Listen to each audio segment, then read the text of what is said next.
Ayúdenme, creo que con ustedes me quedé aquí.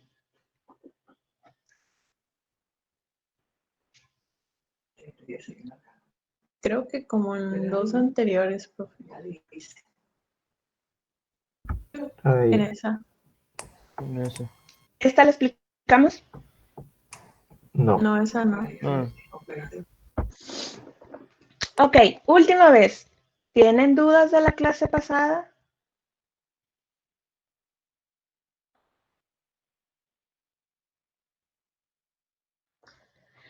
Ok, bueno. Por ejemplo, la gráfica anterior. Que sería Ajá. Uy. Esta. Ajá.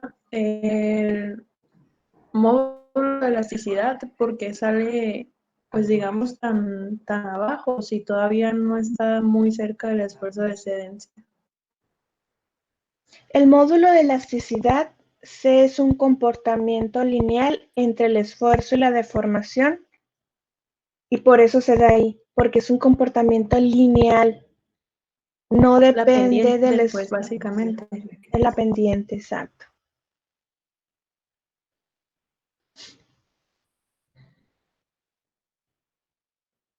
¿Alguna otra duda?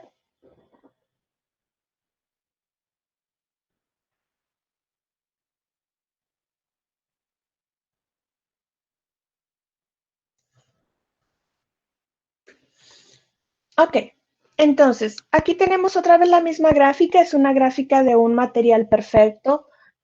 Obviamente así no van a salir las gráficas en la práctica, por lo general no. Salen cuando estamos hablando de aceros, por ejemplo, pero aluminios, cerámicos, polímeros, no se ven así. Entonces, aquí tenemos una zona lineal, es la zona elástica. ¿Alguien me puede recordar qué era la zona elástica? en la que se podía estirar o sufrir esfuerzo sin tener una deformación permanente. Gracias. Y luego viene un punto de excedencia por aquí. De hecho, está aquí, que es donde se están perdiendo todas las propiedades estructurales, donde la microestructura ha sido dañada, y cuando le dejes de aplicar esa fuerza, no vas a regresar a tu forma original, ya lo perdiste, se acabó. De aquí en adelante va a haber una zona plástica donde la deformación es permanente, y lo que estamos viendo es una simulación con las probetas. Irán, en la siguiente diapositiva las traigo.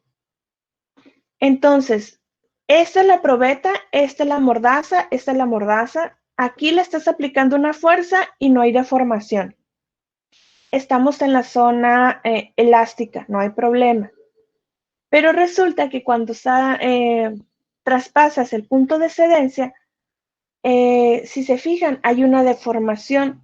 Lo que ocurre es que el área transversal se ve disminuida, por lo tanto el área longitudinal crece.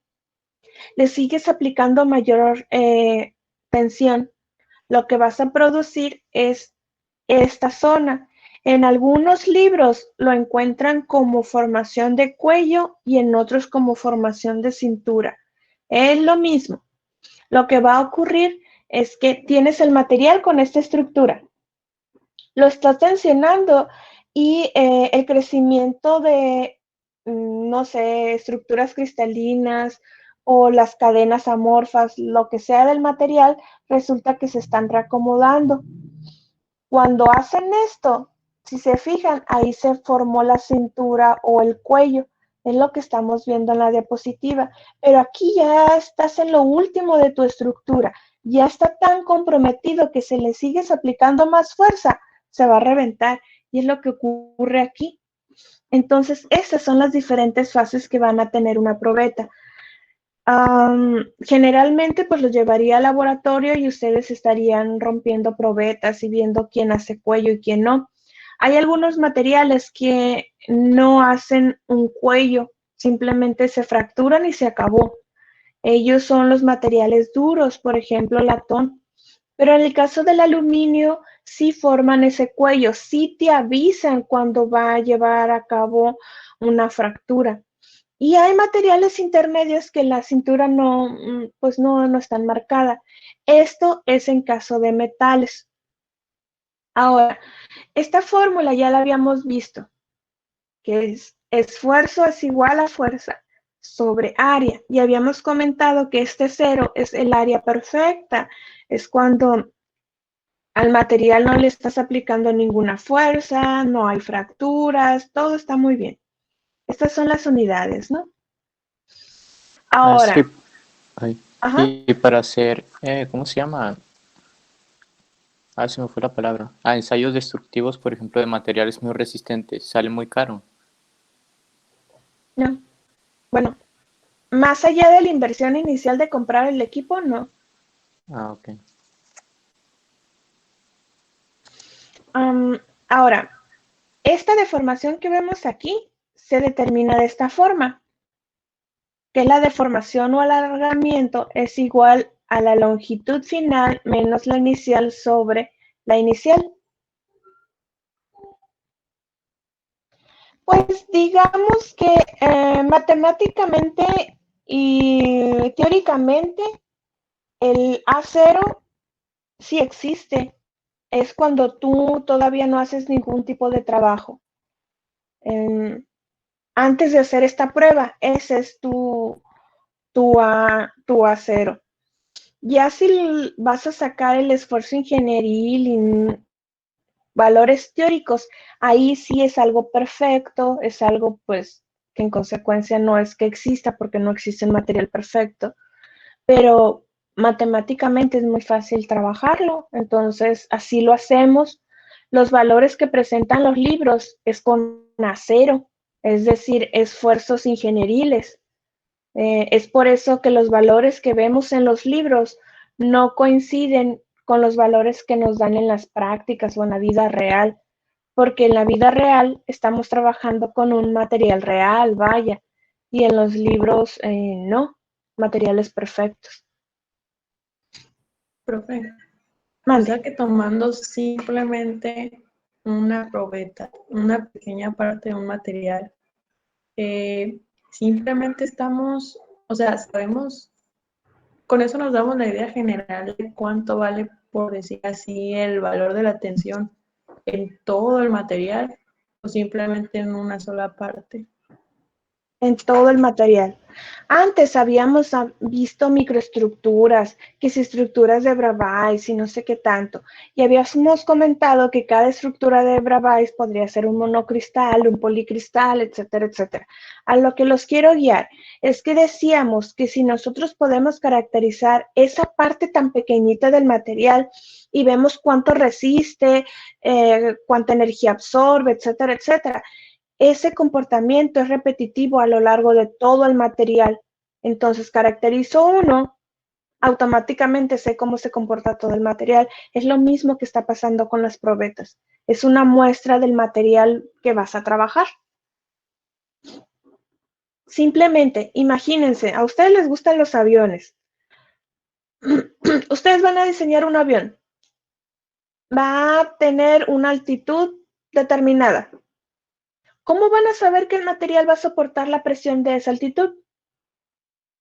O sea, no pueden diseñar el avión, no pueden producirlo, y luego ya que esté hecho, pues aviéntalo a ver si soporta la presión. Claro que no. Estás perdiendo mucho dinero, mucho esfuerzo, mucho material y poniendo en peligro la vida de una persona o varias personas. Entonces, ¿qué haces? Pues caracterizas el material antes de eso. Lo que vas a hacer es agarrar una muestra del material que estás diseñando, hacerle todas las pruebas, y si cumple con los requisitos, va, ahora sí produzco el avión, si no, pues no me meto en esos problemas, no voy a gastar dinero. ¿Vamos bien?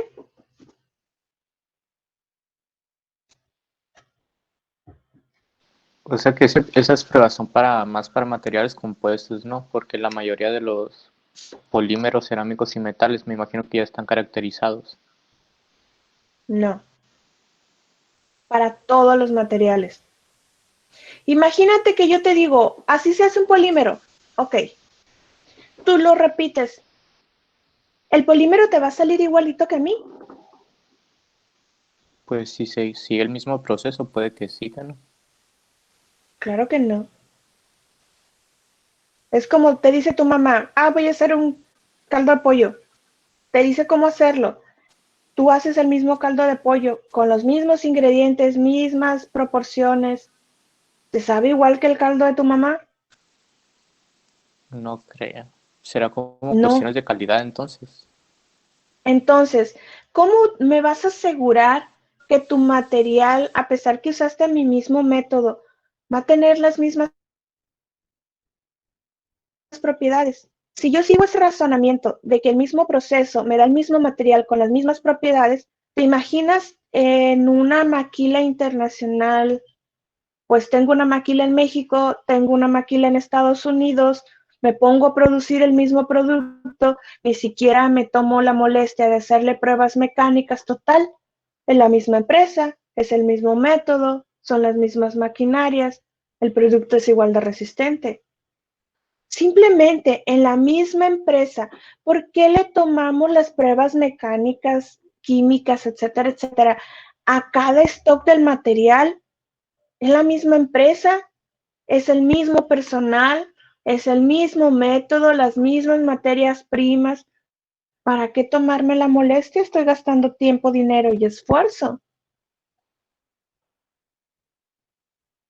Pero como usted dijo, por la seguridad y todo, porque pues son piezas que pues, si no son buenas o no soportan eso, pues puede acabar con la vida de alguien o de varias personas. Exacto, entonces siempre, siempre, siempre se tiene que corroborar las propiedades físicas, químicas, mecánicas de los materiales, siempre, sin importar que tú seas la misma persona que los esté produciendo. Hay variaciones, hay un error humano, siempre en todas partes lo hay.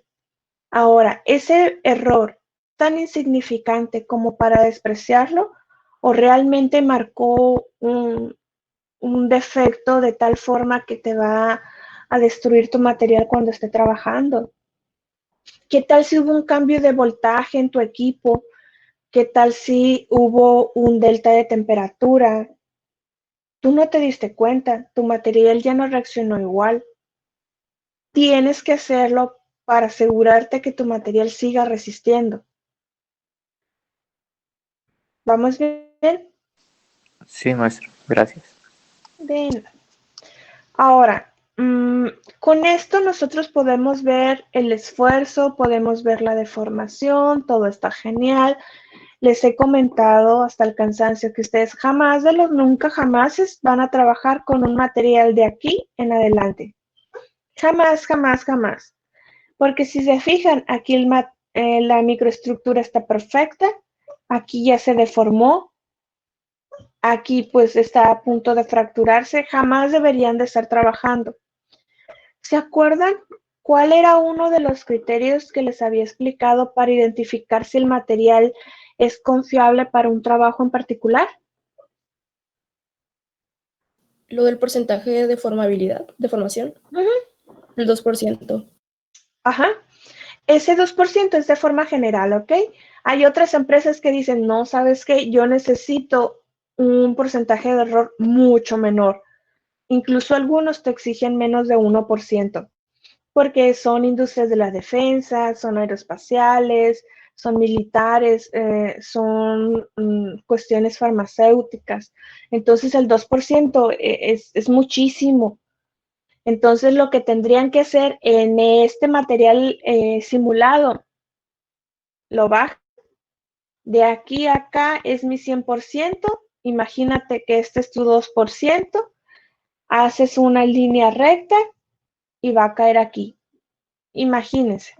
Entonces, el material que tú vas a estar desarrollando debe de trabajar en esta zona. Porque si el equipo, no sé qué se estén imaginando, el motor, lo que sea, conforme vaya trabajando se va a calentar por lo tanto va a haber una deformación en su estructura porque se va a dilatar el material. Al dilatarse va a cambiar su área transversal. Este es tu probeta o tu material. Esta es tu área transversal. Cuando se dilatan los metales, polímeros o el material en general que estamos hablando, resulta que se va a hacer más delgada el área transversal. Por lo tanto, la fuerza se va a concentrar en esa área transversal y va a parecer que existe una mayor fuerza y por lo tanto el material va a tender a fracturarse o a colapsar, es decir, se va a romper. Entonces, suponiendo que, les voy a decir una tontería. Suponiendo que ustedes van a desarrollar un avión que viaje a 2 Mach. Resulta que para alcanzar esa velocidad, obviamente hay una presión en la estructura de tu avión. Voy a decir una tontería y resulta que para que soportes esa velocidad necesitas que, bueno, la presión que se ejerce en tu aeronave son 20 toneladas. Lo que vas a hacer es buscar un material. Por supuesto, ese material no debe de soportar 20 toneladas. Debe de soportar mucho más que eso. Entonces, en el ejemplo raro que les puse, las 20 toneladas están aquí. ¿Sí? Porque el avión no va a viajar 1 hora, va a viajar muchas horas, va a tener varias sesiones. Conforme pase más tiempo en el vuelo, va a haber una deformación, pero como aquí están las 20 toneladas, resulta que la deformación puede llegar hasta acá, pero jamás va a llegar hasta acá. No se te va a empezar a descomponer la aeronave en pleno vuelo, no se le va a desgarrar su piel. Entonces nosotros estaríamos buscando el 2% y un material que soporte en este rango. Más o menos. Profe, ¿hay alguna empresa o algún material que trabaje pasando el rango que usted nos dijo que era el recomendado? Que no era bueno usarlo, pues. No debería. Y si existe una, debería estar en la cárcel o algo así. Pues es como, o sea, por lo barato, así como que, pues, ahorro dinero, pero pues aún así, como no es lo ético, ¿no? Ajá. O más bien no habría alguna aplicación que tenga que ser más del 2% de formación. Pues volvemos a lo mismo. Esto es cuestión de seguridad y hay leyes y las leyes te dicen que tú tienes que tener un factor fulanito de tal. Entonces, si tú no cumplieras eso, te cierran toda la empresa, maquila, industria, no sé de qué te estés imaginando, te cerran todo el proceso, te multan y pueden ir a la cárcel, no solamente dando ese comportamiento en particular. Ahora, es difícil que alguien se arriesgue a hacer eso, porque estás perdiendo no miles, millones de pesos o de dólares, dependerá de la industria. Y resulta que hay una ley aquí en México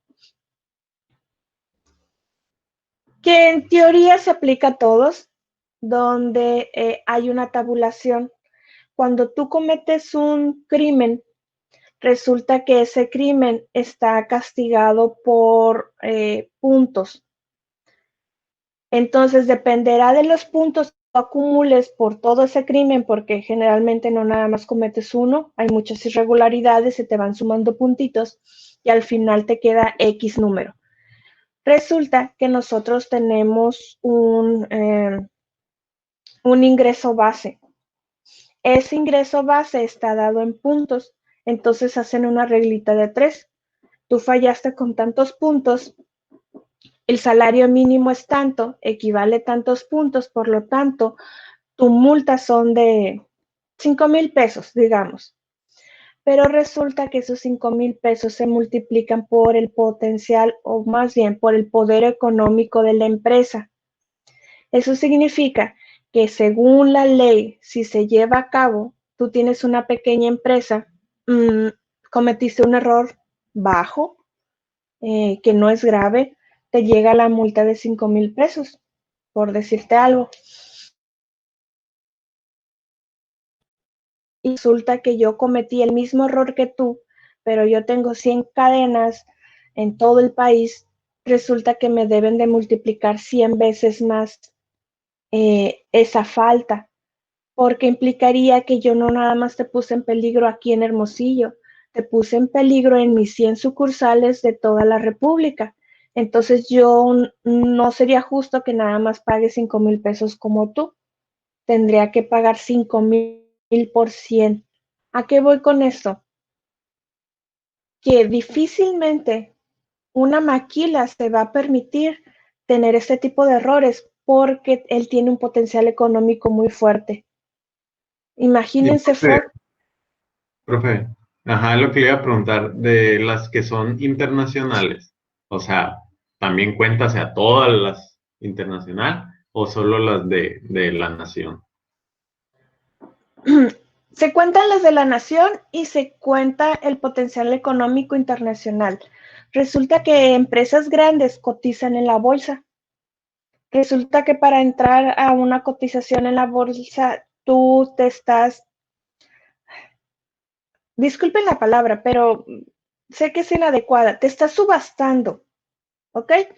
Entonces tú te subastas por cierta cantidad de unidades y cada unidad tiene un costo, dependerá de qué tan fuerte es tu empresa, pues los costos obviamente aumentan.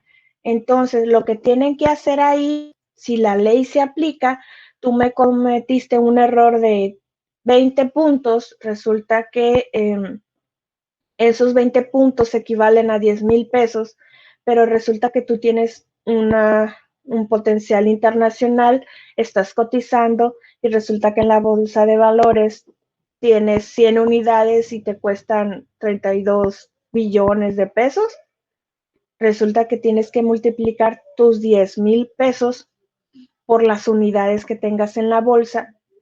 Entonces, ¿se imaginan la pérdida tan enorme que van a tener? Pues no se van a jugar el cuello.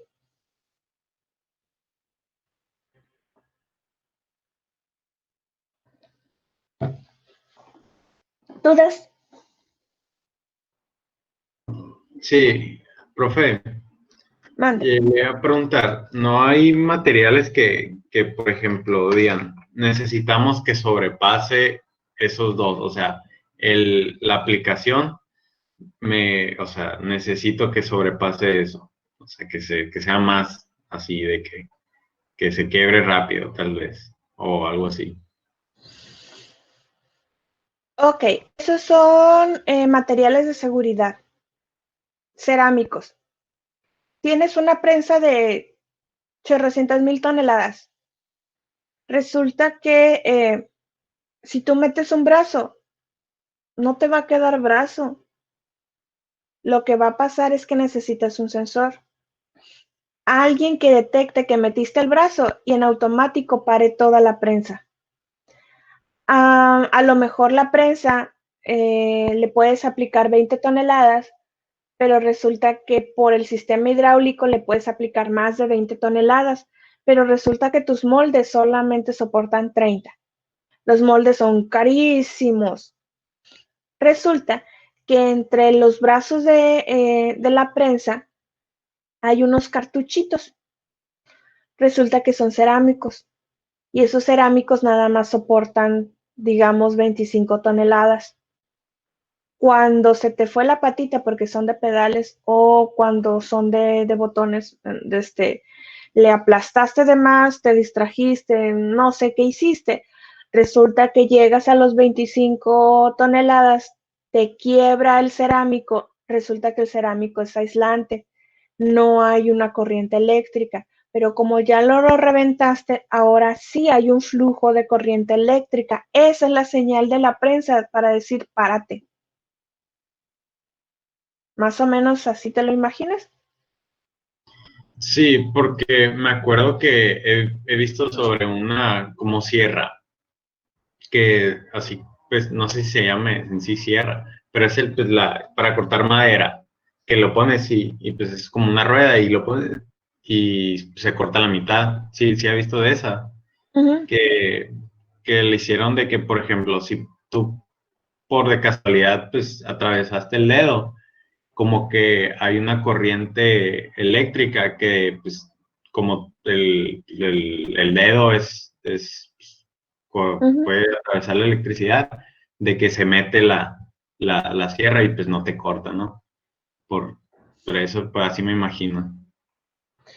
O simplemente, ¿cuántas veces ustedes han visto un video de que una persona está distraída, está en un edificio, un centro comercial, no lo sé, y la pared es de vidrio, no te diste cuenta, sigues caminando, te golpeas y se quiebra toda la pared?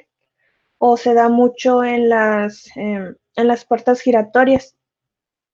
Resulta que es preferible que se rompa toda esa sección de la pared en pedazos muy, muy, muy pequeños, en lugar de que se fracture todo el sistema en agujas y por las agujas se te encajen.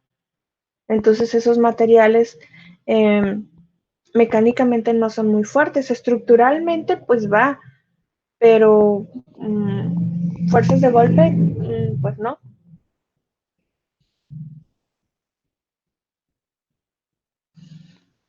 ¿Alguna otra cosa?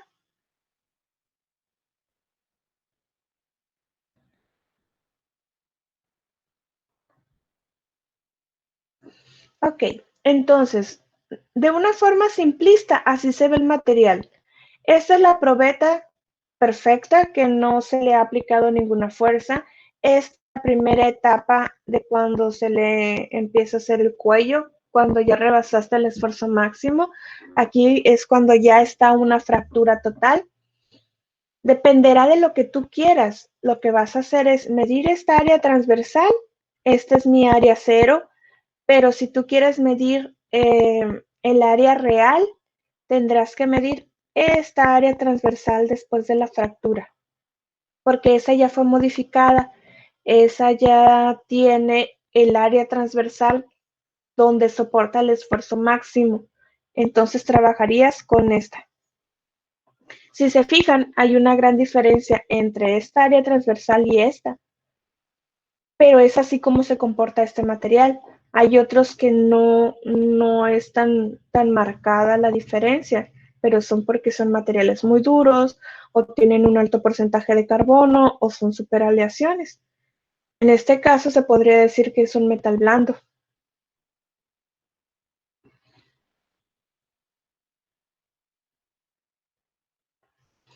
Ahora, ¿qué es lo que nosotros tenemos que enfocarnos? Debemos de trabajar con el esfuerzo máximo, zona elástica, zona plástica, esfuerzo de cedencia, esfuerzo de ruptura. Dependerá de lo que tú quieres, son los datos en los que nos vamos a enfocar. Pero algunos les es muy atractivo que los materiales sufran esto, una estricción, es decir, la formación del cuello. ¿Por qué? Porque si tú estás trabajando con un material, en cuanto veas que cambia de color, paras todo inmediatamente y no se revienta la pieza.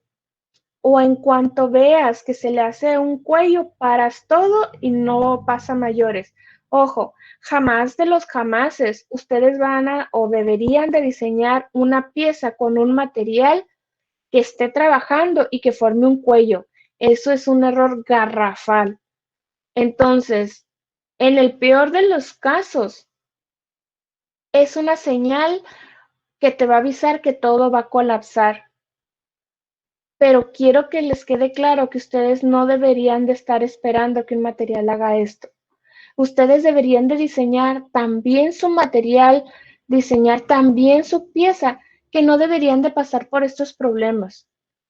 Entonces, trabajen con las gráficas de esfuerzo de formación en el 2%. Y en caso de que en algún momento vean esto, separa todo. No es que ahorita espérame, bájale la presión, no, o sea, todo se paró y hay que cambiar la pieza, obviamente. Ahora veamos unas gráficas de esfuerzo contra deformación.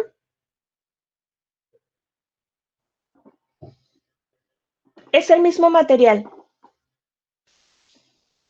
pero resulta que la tensión que se les dio fue a diferentes velocidades. Una ultra rápida, otra a baja velocidad y una carga muy lenta. En su tarea debieron de haber encontrado que las pruebas de los cerámicos son fulanitas, sutanitas, perenganitas, y resulta que les dicen la fuerza se le aplica a una velocidad determinada.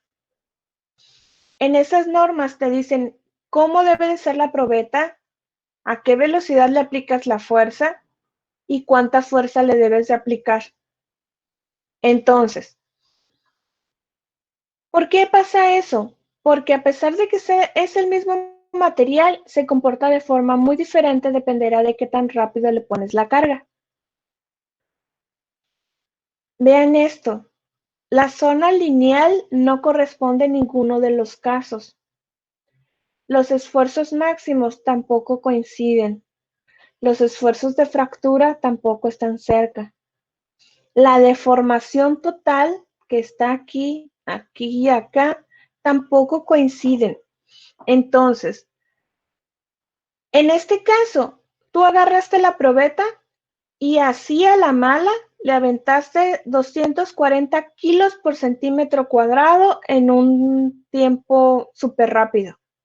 Y lo que pasó con el material es que se deformó, sufrió su esfuerzo máximo y se fracturó, se acabó.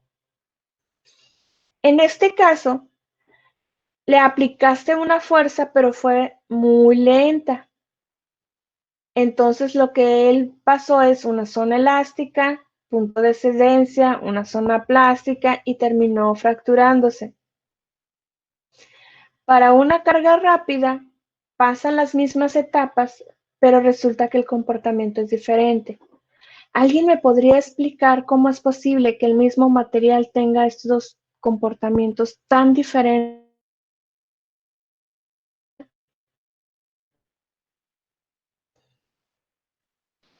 Por la ductilidad.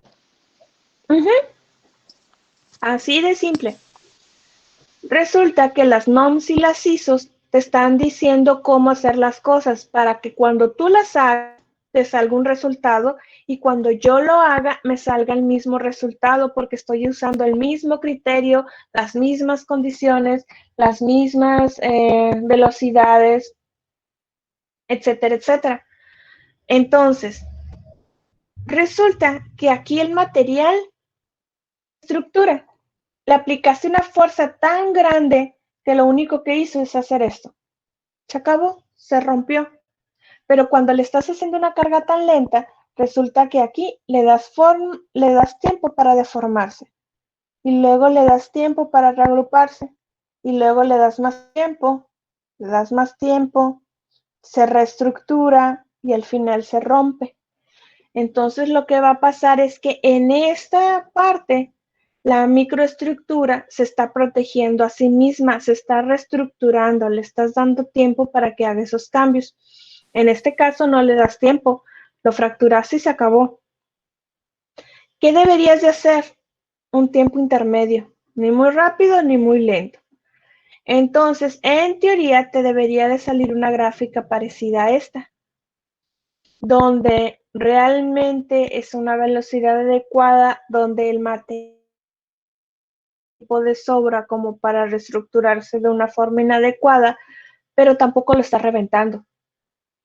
Entonces, nosotros deberíamos de guiarnos con estructuras parecidas a estas. No ultra rápidas, no lentas, de preferencia tampoco que sean rápidas, que sean medias, pero la gráfica se parece mucho a esta. Ahora, Esto se si puede ver yo cuando se extruye, ¿no? O se hace un alambre. pues se puede hacer en alambres, no, porque las pruebas mecánicas no lo hacemos en alambres. Entonces, trabajar con las probetas. Ok. Aunque si tú me estás indicando el proceso de producción del alambre, no de la prueba mecánica, Ah, producción. sí, sí, sí. Se tiene ¿Sí? que cuidar eso. Sí, ¿se acuerdan que veíamos el roaming y que decía, oye, dependerá de la velocidad, no lo embobines rápido, porque si lo embobinas rápido pasa esto. Tampoco no lo embobines lento porque el hilo se va a colgar, entonces va a tomar una dimensión diferente. Entonces sí, sí pasa eso. Hasta aquí, dudas.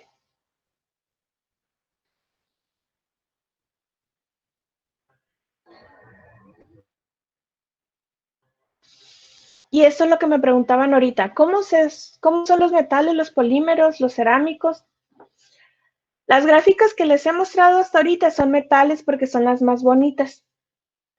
Son estas, donde se les nota perfectamente una zona elástica, un esfuerzo de cedencia, una zona plástica, esfuerzo máximo, esfuerzo de fractura, todo está ahí, está perfecto. Pero tenemos cosas raras, bueno, no cosas raras, tenemos estas cosas, este comportamiento. ¿Qué es lo que estamos viendo? Solo que este material soporta mucho esfuerzo, no se deforma, es muy resistente, pero reventó, se acabó. Aquí no vemos esfuerzos máximos, no vemos esfuerzos de cedencia. ¿Alguien podría explicarme por qué? Pues, o sea, es en sí como los vidrios, los cristales, o sea, las ventanas, por ejemplo, no se van a deformar en sí, sino se van a engrietar. Y pues ya como que se van a engrietar y ya no es como que puedes hacer algo para pues, volver a que esté originalmente. O sea, puedes sanarlo, pero pues, no es lo mismo. Y pues va a perder así y la fuerza que tenía antes y entonces ya va a llegar al punto donde pues pum, se quiebre en sí. O sea, Exacto. llega la fractura directa que no, o sea, no hay una deformación como tal. Esa es la palabra clave. Deformaciones, no hay deformaciones. Ok, Irán. Ajá. Resulta que aquí los cerámicos pues no tienen zona elástica. Entonces, pues no hay zona elástica, te brincas directamente a la zona plástica y revientas y se acabó. Ahora, este es un elastómero. ¿Alguien me puede explicar por qué el elastómero, en lugar de ir así, resulta que sube su gráfica? ¿No debería de bajar y reventar como por acá? En primer lugar, estamos viendo que se necesita una deformación, un esfuerzo, pero hay una enorme deformación y se va a fracturar. Pero en este caso, ¿podemos diferenciar perfectamente la zona elástica?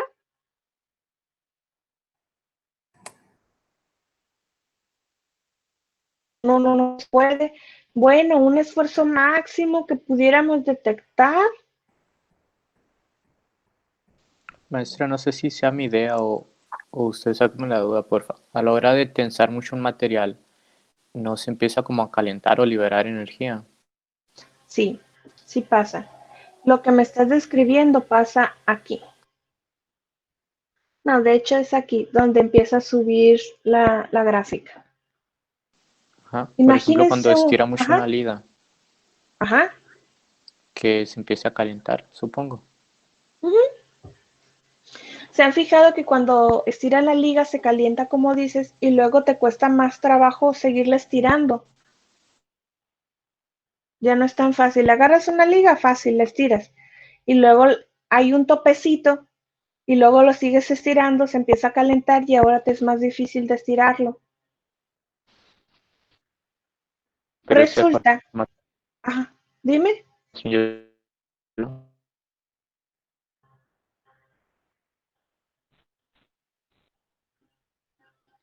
otra vez te cortaste. aunque que a partir de ese punto que se pone como más difícil estirarlo, ya es permanente.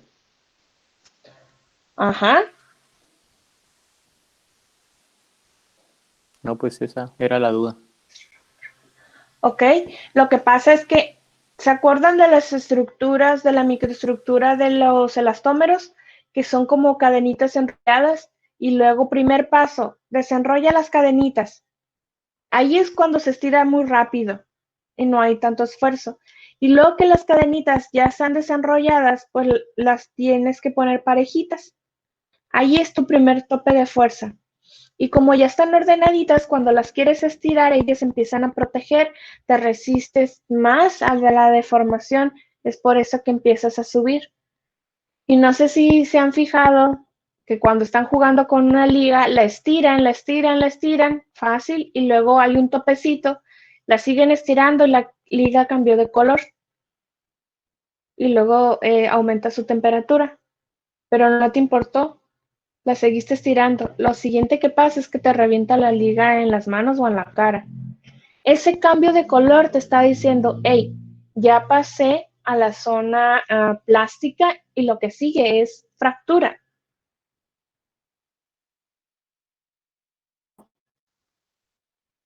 Se parece a este comportamiento, pero resulta que la deformación es constante. Aquí no hay nada constante. Y obviamente después sigue el comportamiento de una fractura hacia arriba, ¿no? ¿Me podrían explicar por qué el termoplástico tiene una zona constante y por qué el elastómero no? ¿Son polímeros los dos?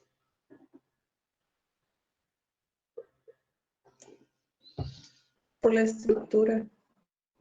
Por el entramado, ¿no es? Ajá, tiene mucho que ver eso.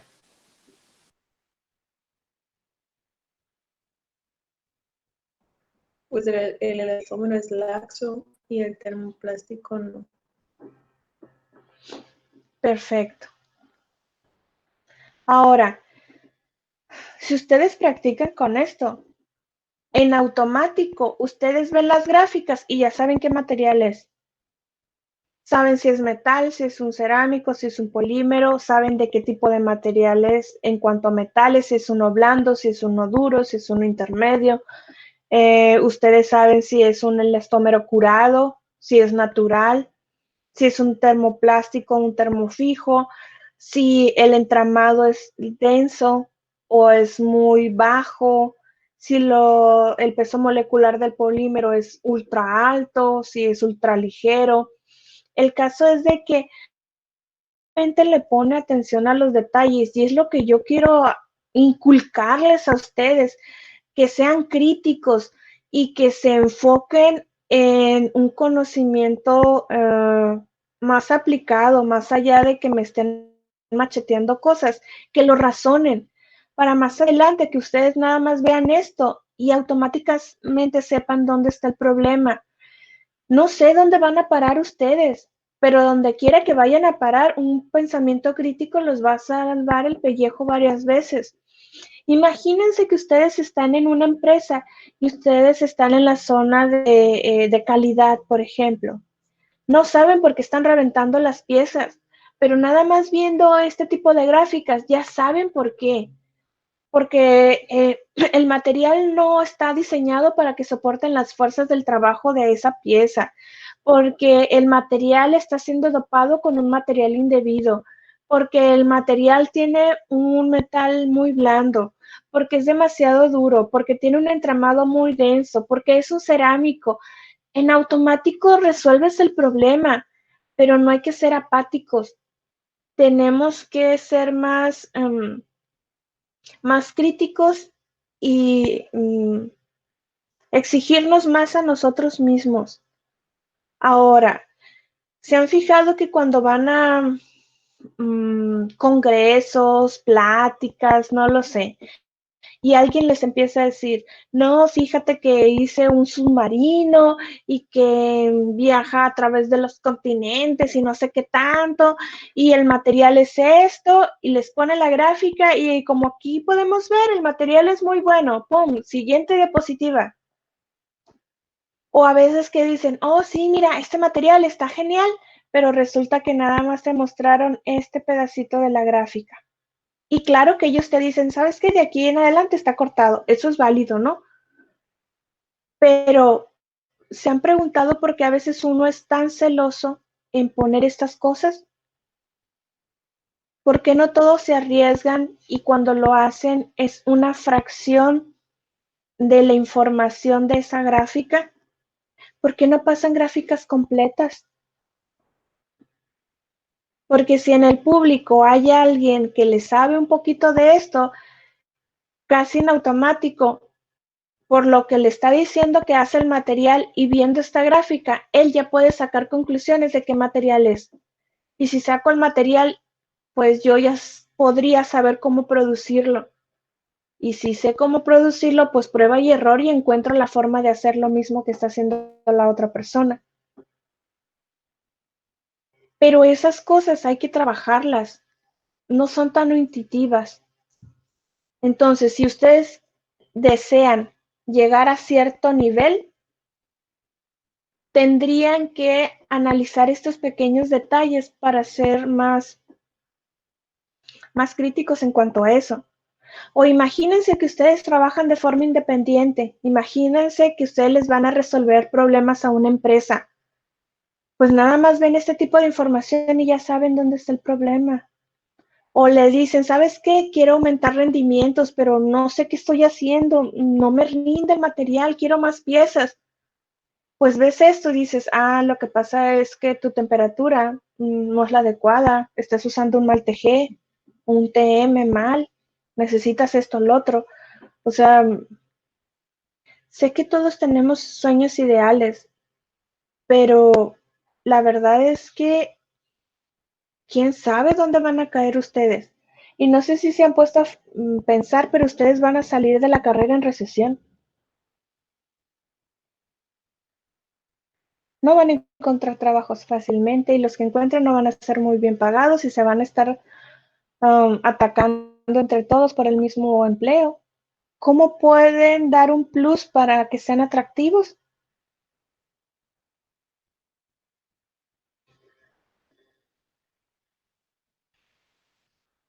Ahora, algo que también nos interesa es el módulo de elasticidad. Es lo que nos preguntaba Damaris. ¿Por qué en esa zona? Porque es la pendiente del esfuerzo y la deformación y es donde el material va a regresar a su forma original después de que le apliques una fuerza determinada. ¿Y cómo llegamos a esa conclusión?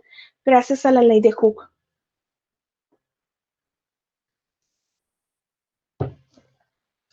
La ley de Hooke dice, bueno, a grandes rasgos dice que hay cierta energía que se necesita para formar interacciones o para soportar fuerzas y que dependerá de esa energía es que tanto resiste a una deformación tu material. Desde el punto de vista mecánico, la ley de Hooke te dice que el esfuerzo que va a producir un material o presentar un material con respecto a la deformación, cuando se le aplique una fuerza externa, te va a generar cierta energía. Lo que significa es que ustedes podrían ver qué materiales tienen una mayor o menor energía y en consecuencia podríamos determinar qué material se va a romper primero con respecto a otro. ¿Cuánto va a soportar? ¿Y cuánta energía le tengo que yo dar para reventar ese material? Porque hasta ahorita yo les he estado enseñando a construir cosas, pero también hay ciertas aplicaciones donde hay que destruir cosas. Entonces, ¿cómo voy a saber cuánta energía necesita ese material? Pues lo sacamos con la ley de Hooke. Ahora, desde otro punto de vista, esa energía está muy relacionada con los enlaces de los átomos. Entre más energético o más fuerte sea el enlace del átomo, significa que tú necesitas más energía para romperlo y si lo rompes tu material colapsa. Entonces, lo que podrías hacer es crear enlaces muy fuertes donde necesitas mucha energía para reventarlos para que tu material sea muy, muy resistente. Y ya, pues dependerá de lo que tú quieras, es la energía base que deberías de manejar. Entonces, aquí nada más estamos viendo algunos ejemplos de módulo de elasticidad de algunos materiales. Siempre les hago hincapié en esto porque a veces no me creen. Profe, Todo me quieren hacer, mande. ya ve que nosotros estamos viendo por separado la tensión, la deformación, el esfuerzo y con este módulo de elasticidad.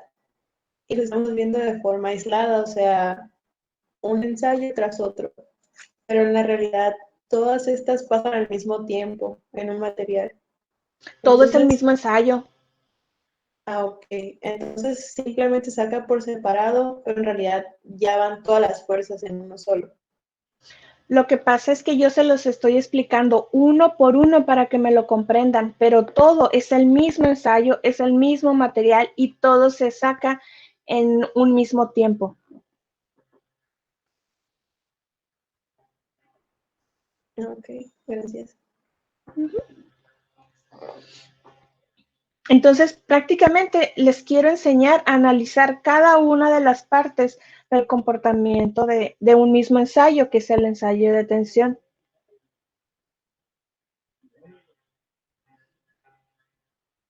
Ok, entonces, ok, les decía que a ustedes les gusta mucho el titanio. Vean el módulo de elasticidad del titanio, 17 por 10 a la 6. Vean el de tungsteno, 59 por 10 a la 6. Vamos, el del acero, 30 por 10 a la 6. Entonces, obviamente es titanio puro, ¿no? No se casen con él. Él es bueno, pero dependerá de las condiciones, ¿no? Ahora, estos son algunos metales. Hay metales blandos, por ejemplo, el aluminio. El aluminio obviamente es blando y tiene un módulo de elasticidad de 10 por 10 a la 6. El titanio de 17. Veamos un hierro colado que tiene un porcentaje de carbono alto, 20 por 10 a la 10. El cobre, 16 por 10 a la 6, casi como el titanio. Y así nos podemos ir con cada uno de los metales. Veamos cerámicos. Alúmina, que es un componente básico de un cerámico, 50 por 10 a la 6. Veamos el concreto, 7 por 10 a la 6. El diamante, 150 por 10 a la 6. Y vemos algunos carburos, silicio, tungsteno. El tungsteno se usa mucho en la industria, también el silicio, pero esto es más para la industria metálica. Estos son para fundiciones, por ejemplo. Entonces, 80 por 10 a la 6. ¿Qué pasa con los polímeros? Nylon, 0.4. Formaldehído, 1. Polietileno, 0.03. Entonces, si en una gráfica ustedes ven un orden menor que 1, automáticamente saben que es un polímero ese material, aun cuando yo no se los diga. Ustedes deberían de intuirlo inmediatamente. Si yo les digo que el módulo de elasticidad es inferior a 100, deberían de intuir que es un metal. ¿Cuál? Pues todavía no sé, pero debe de ser un metal. Si los valores están cercanos a 100 o sobrepasan los 100, debe de ser un cerámico. Todavía no sé cuál es, pero es un cerámico. ¿Sí? Veamos las gráficas estas. No tengo buen pulso en la compu, lo siento.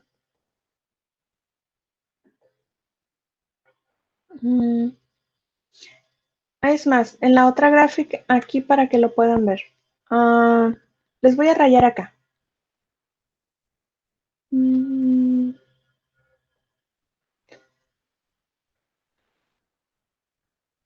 Más o menos, este es un acero.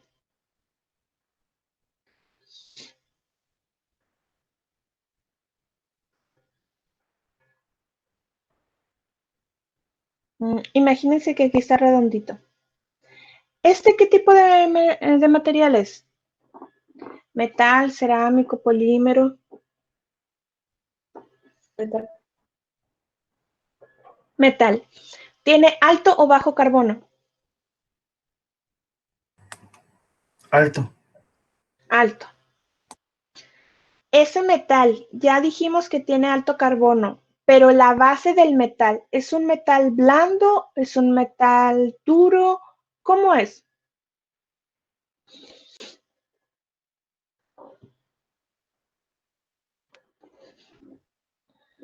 Duro, creo.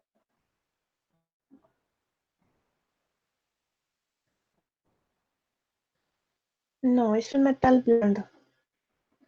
Si se fijan, más o menos, tiene los mismos son valores cercanos de los máximos.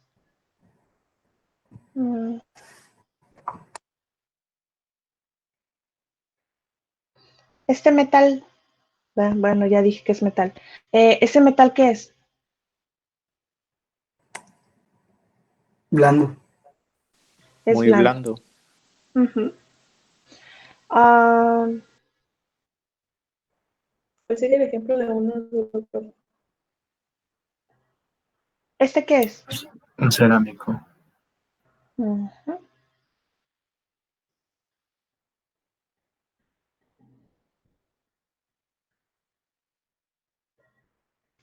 ¿Ese qué es? Metal con mucho carbono. No. Podría ser otro cerámico o un metal muy duro. Metal no, porque no tiene la forma de un metal. Es un Un cerámico, cerámico. entonces, Pero, ¿qué ingeniería. tiene diferente? La Este caída. sí se puede formar poquito. Ajá, entonces el cerámico no está solito, ¿no? Tiene algo. ¿Qué tiene? Lo doparon. ¿Lo doparon con qué? No sé. ¿Alguien apueste? Carbón. No, Titanio. No es cierto, no es cierto. Aluminio. no. Boro. No, lo harías más fuerte. Tungsteno. No, lo harías más fuerte. Seguro que no es ¿Venga? titanio. No, no es titanio. Bueno, todos estamos de acuerdo que es un metal, ¿verdad? Sí. A Así lo es. mejor con cobre, que es blandito. Debe de ser un metal. Fíjense, bueno, sé que no lo dibujé bien, tengo un pulso terrible, pero digamos que este es tu esfuerzo de excedencia. Quiere decir que aquí se va a empezar a deformar. Esto no es una regla de oro, ¿ok? No es una regla. Tienes que ver todo un conjunto de cosas. No puedes así por tus ganas, nada más ver la gráfica y decir, oh, sí, es tungsteno con wolframio. O sea, no, tienes que ver un conjunto de cosas. Ok, una de las cosas que pueden hacer es imaginariamente hagan una línea. Changos, creo que estoy alejando. No sé. Imaginariamente hagan esto. Resulta que se van a poner a buscar metales que sus puntos de excedencia estén cerca de esta línea de esta. De estos tres metales que escogí, ¿cuál está haciendo el dopaje?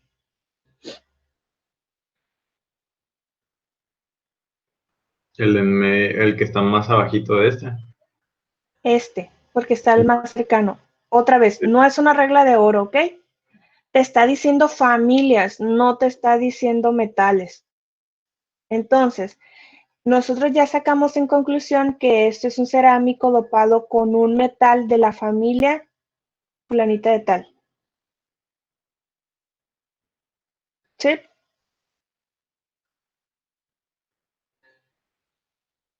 Sí.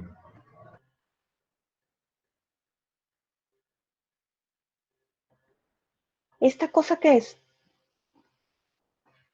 Puede ser una fibra.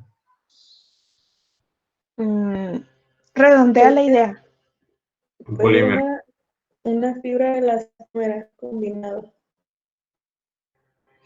¿Alguien me puede explicar por qué tiene este máximo y luego tiene otro máximo?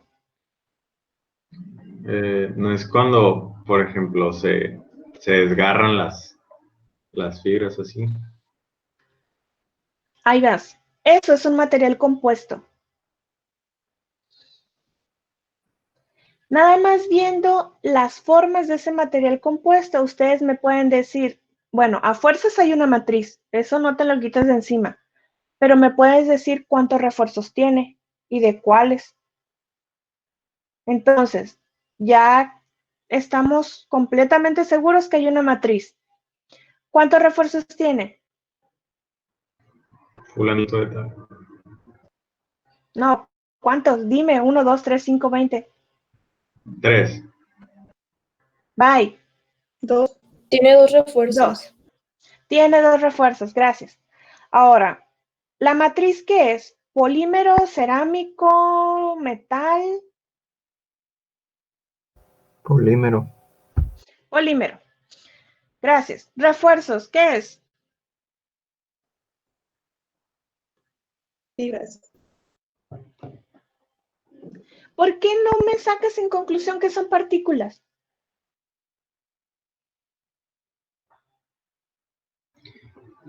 Yo siento que el de las partículas, o sea, es más como el que nos enseñó antes. Como que aumenta su módulo así, pero no lo hace como el que acaba de dibujar. Porque las Ok, partículas entonces, están combinadas con el otro material. Entonces, o sea, si el otro material decae, las partículas van a decaer con ese material. O hace que mantenga eh, la ductilidad. exacto. Entonces, nada más viendo esta bendita gráfica, ya me sacaron en conclusión que ese material es un material compuesto, correcto, que tiene una matriz polimérica, correcto, que tiene 2 tipos de refuerzos, correcto, que ese nada más les falta que me digan de qué están hechas esas fibras. De carbón.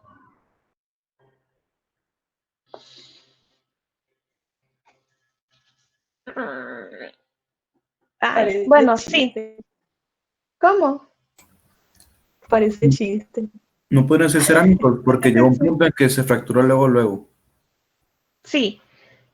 Ahora, ¿las 2 fibras son del mismo material? No. Ok. Entonces, una fibra es cerámica, de acuerdo. La otra. De carbón. Entonces, si realmente ustedes se ponen a analizar, si realmente me empiezan a razonar las formas, que los puntos que les he estado explicando, imagínense que yo les llego y les digo, oh, sí, este material es sorprendente y lo usé como piel para barcos de guerra y les pongo esa gráfica, ustedes me dicen, aguanta, puede que sí o puede que no, porque la matriz corresponde a la aplicación, pues sí. Y luego los 2 refuerzos, ya en consecuencia ustedes ya sabrían más o menos a qué tirarle, más o menos los materiales que están utilizando, más o menos cómo trabajarlos y si te están cuenteando o no. Simplemente vean esa gráfica, ya me dijeron, fibras continuas, ok, bueno, changos, me fui. Les iba a preguntar que si son fibras, pero fibras continuas o discontinuas, pues son fibras continuas, ¿no? Continúa. Entonces, ya sacamos en conclusión todo esto. Para ser, ¿estamos conscientes que aquella estructura la hicieron en forma de tándem? Sí. Ahora, ¿me pueden decir quién va primero? ¿Polímero cerámico cerámico o cerámico polímero cerámico, cerámico cerámico polímero, no sé? Cerámico polímero. No, perdón, al revés. Polímero cerámico. Polímero cerámico. Y en conclusión, ya supimos cómo sacar el material, de qué está hecho, cómo está reforzado y cómo producirlo. Y nomás analizando la bendita gráfica. Algo bien. ¿Dudas? Profe, Ninguna. yo primero. Puede tener un comportamiento medio extraño, o sea, no como, o sea, quiero decir que como el que puso usted al final, que es pues el compuesto, pero más así, más bizarro acá. Y en cuáles pues, salen esos. Mm.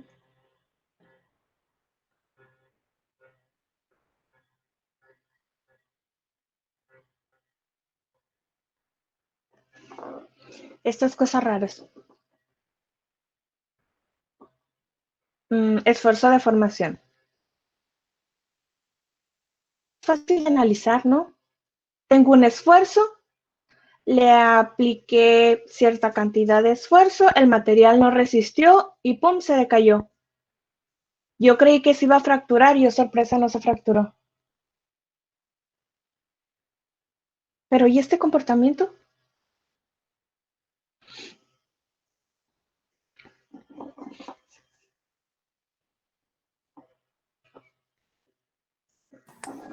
Pues que tenga varios refuerzos, ¿no? Es un material compuesto. ¿Y por qué pasa esta cosa rara? ¿No debería de ir decayendo? No puede ser de que, por ejemplo, se desgasta un material principal, y entonces ahí sale el otro refuerzo que es más acá. Ahí vas, ahí vas. No Es un es que se material. desgaste, se descompone.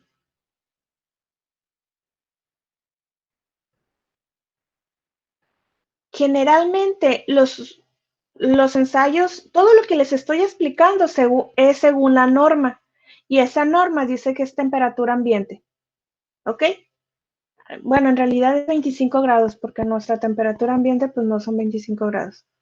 Pero resulta que puedes hacer este tipo de pruebas a ciertas temperaturas, porque estás hablando de un motor, no lo sé. Entonces, el motor pues no te va a funcionar en frío, tienes que probarlo en caliente. Entonces, haces estas pruebas con temperatura. Perfecto. Resulta que lo que estás viendo aquí son descomposición del material. A cierta temperatura, tu material 1 murió, pero resulta que tienes otros materiales y ellos son los que están resistiendo el trabajo.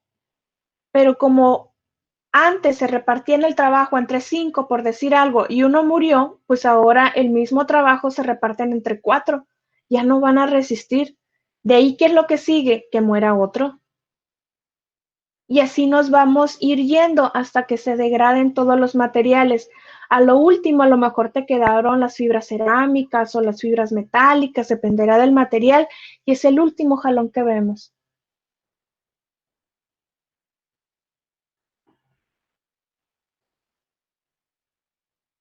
¿Dudas?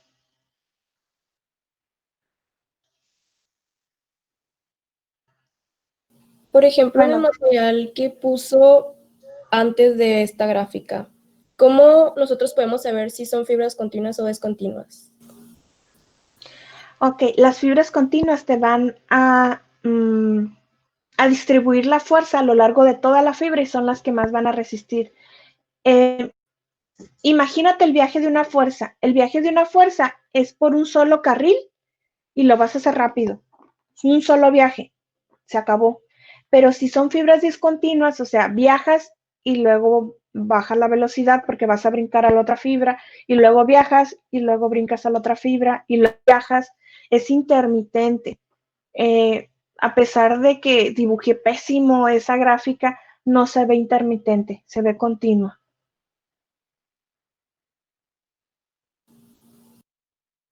O sea que va a ser como un poco más inclinada o más irregular. Se ve como un solo cuerpo, es decir, un solo trazo, genial. Y en el otro se puede ver cositas así. Ya sé, ahorita. Gracias. Ok, nada más rápido. ¿Cómo se ven las espumas? Dependerá de la espuma, dependerá del polímero y dependerá si es una espuma metálica, si es una espuma polimérica, dependerá del polímero y si lo estás dopando. Pero generalmente, esfuerzo de formación. Las espumas se ven así, bien chiquitas, porque las revientas. Entonces, ya son las 9. Antes de que se me olvide, su profesor Cárdenas está todavía en el hospital. Creo que ayer lo operaron.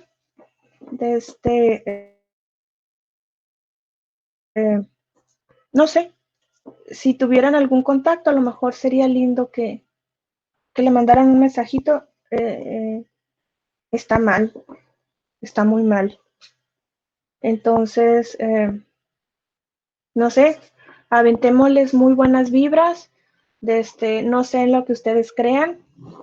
Si alguno de ustedes creen en oraciones o algo así, pues no le caería mal.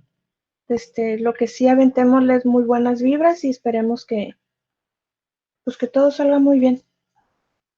Y bueno, ya son las 9:02, váyanse a desayunar, despiértense y que tengan bonito día. Sale, profe. Gracias. Bye. Sale, maestra. Qué bonito.